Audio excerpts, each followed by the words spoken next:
Mamma mia, che giornata interminabile. So dalle 15:30 che sto davanti a uno schermo, sono le 23:52, praticamente oltre 8 ore, 8 ore e mezza quasi. E il tempo è passato, il tempo è volato. Funziona così quando scendono in campo gente che lo fanno con professionalità, passione e talento allo stato puro. Funziona così. E mai come oggi, vinti o vincitori, cambia poco. Questo vale per Sinner, per Alcaraz, per il Portogallo, per la Spagna, no? Mai come oggi, quattro figure citate, tutte e quattro vittoriose, in tutto e per tutto. E, e lo voglio ribarcare questo concetto, proprio in queste giornate difficilissime, soprattutto per il nostro movimento calcistico, perché è difficile, è dura da accettare quello che sta succedendo alla nostra nazionale. Io voglio sempre porre l'accento su questo, voglio sempre porre l'accento. E niente, oggi però voglio anche parlare delle 5 ore e mezza di tennis, no? Perché i tanti hanno parlato e parlano di una finale storica, di una finale epica, forse termini che solitamente di cui abusiamo, in realtà forse mai come oggi, termine azzeccato, termine giusto in proporzione per quello che davvero si è visto, ragazzi. Io non sono un esperto di tennis, l'ho detto, lo ribadisco, ma grazie a Sinner, grazie a lui, mi sono davvero appassionato a questo sport che prima guardavo con diffidenza e con distacco e poi invece grazie a questo ragazzo mi godo veramente quello che può esserci dietro uno spettacolo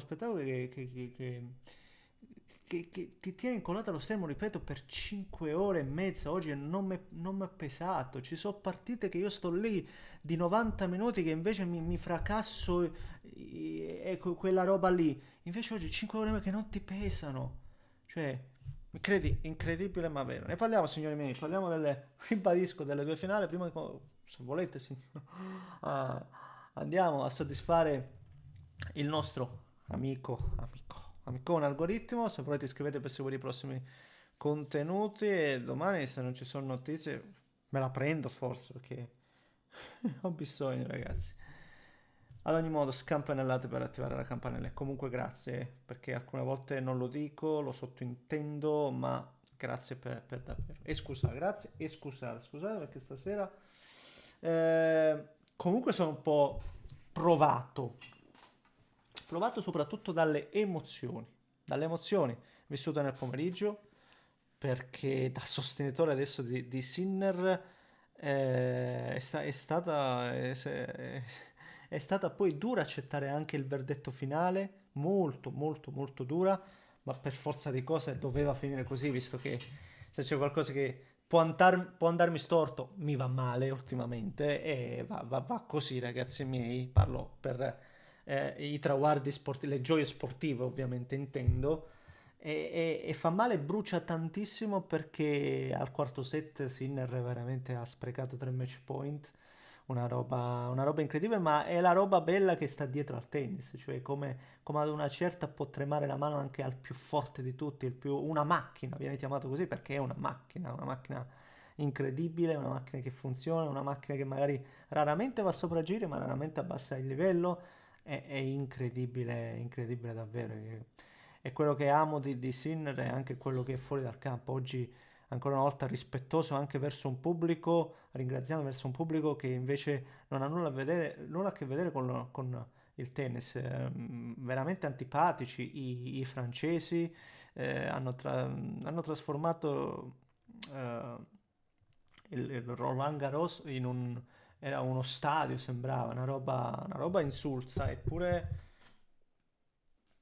Sinner non esce mai fuori dai binari. Sta roba è incredibile per sto ragazzo, non si mai lascia andare anche a delle esultanze stupide come quelle di Alcaraz, che lo amo per talento, ma non mi piace affatto quando alza la mano all'orecchio. E quindi ribadisco, oggi più che mai è bello vedere una figura italiana che svetta e al netto di quello che è stato, di una finale che si poteva vincere come l'aveva ripresa nel finale quando poi è andato sotto. Peccato per il super tie break, è andato malissimo. Ma non cambia nulla, ripeto, perché Sinner ha già vinto nel momento in cui fa appassionare. Ecco, la riassumo facilmente. Sinner ha vinto nel momento in cui fa appassionare uno che di tennis per una vita lo guardava, ripeto, con estremo distacco.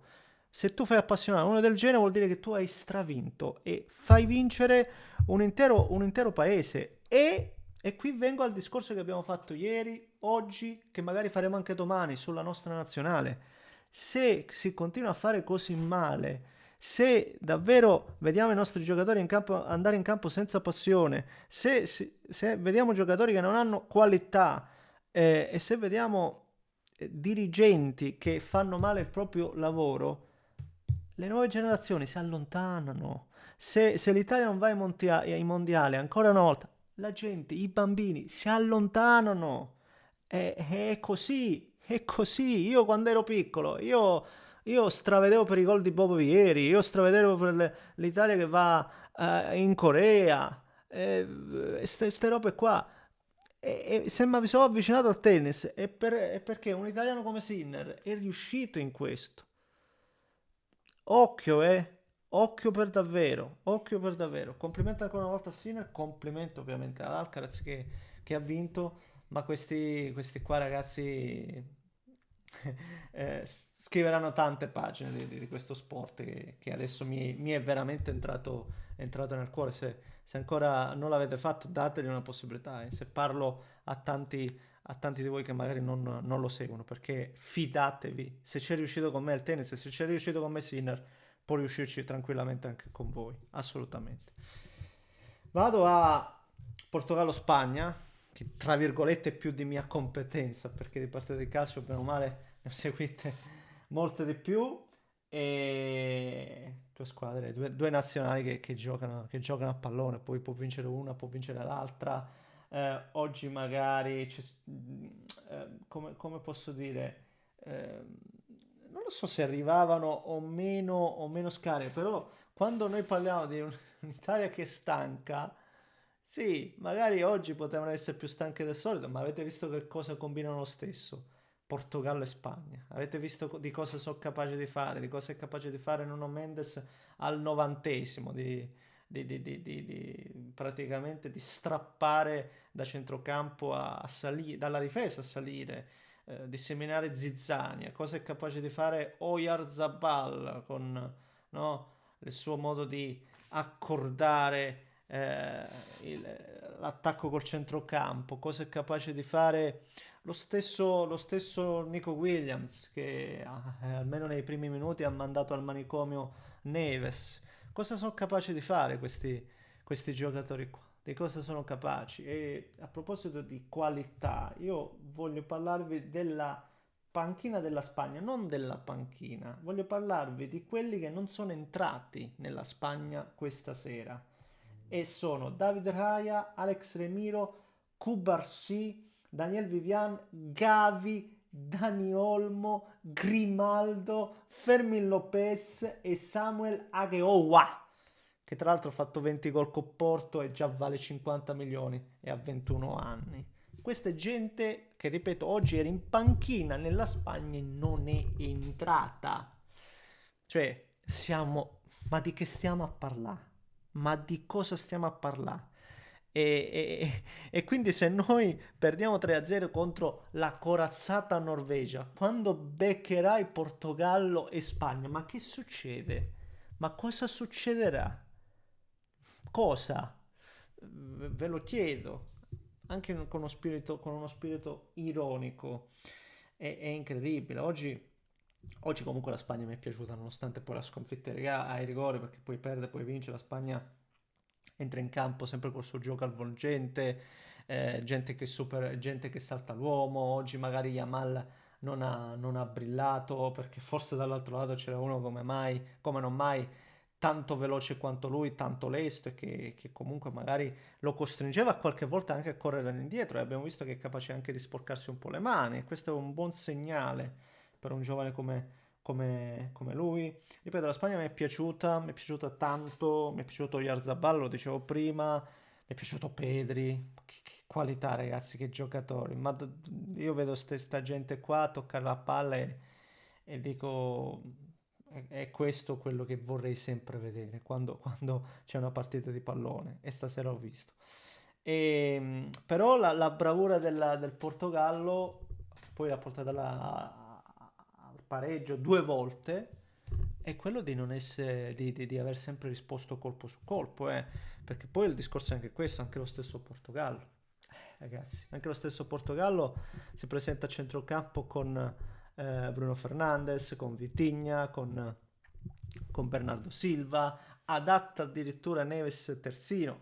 Diciamo che non ha funzionato benissimo, però ne hai di soluzione. Poi devo dirlo, nonostante io al mondiale per me non l'ho trovato corretto, Ronaldo ancora dice la sua. Cioè questa sta cosa, sta cosa un po' pone delle riflessioni, però a 40 anni Ronaldo ancora ha fatto un gol anche importante, anche voluto, anche cercato. Ovviamente la differenza oggi per Portogallo l'ha fatta Nuno Mendes, che è dovunque, è stato dovunque in qualsiasi situazione, in qualsiasi gol poi segnato per il Portogallo, però Ronaldo bene, bene, assolutamente pronto, è stato bravo anche in un paio di circostanze a vinculare, a prendere palla sulla mia malla, molto molto bene, è quello che lo tiene in vita dal punto di vista calcistico, è veramente la voglia sempre di superarsi, 938 gol, ecco, a proposito di macchina,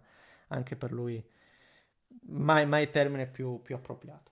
E alla fine, come dicevo, la partita che va ai rigori, Portogallo praticamente perfetto. Raramente ho visto calciare così bene i calci di rigore. Tutti o quasi tutti perfetti da una parte e dall'altra, tranne poi Morata, che guarda caso è uno dei pochi che abbiamo avuto in Italia e che abbiamo visto da vicino. Signori, sono anche andato lungo, sono cottissimo. Fatemi sapere cosa ne pensate voi, commentate, like, se volete, iscrivetevi al canale.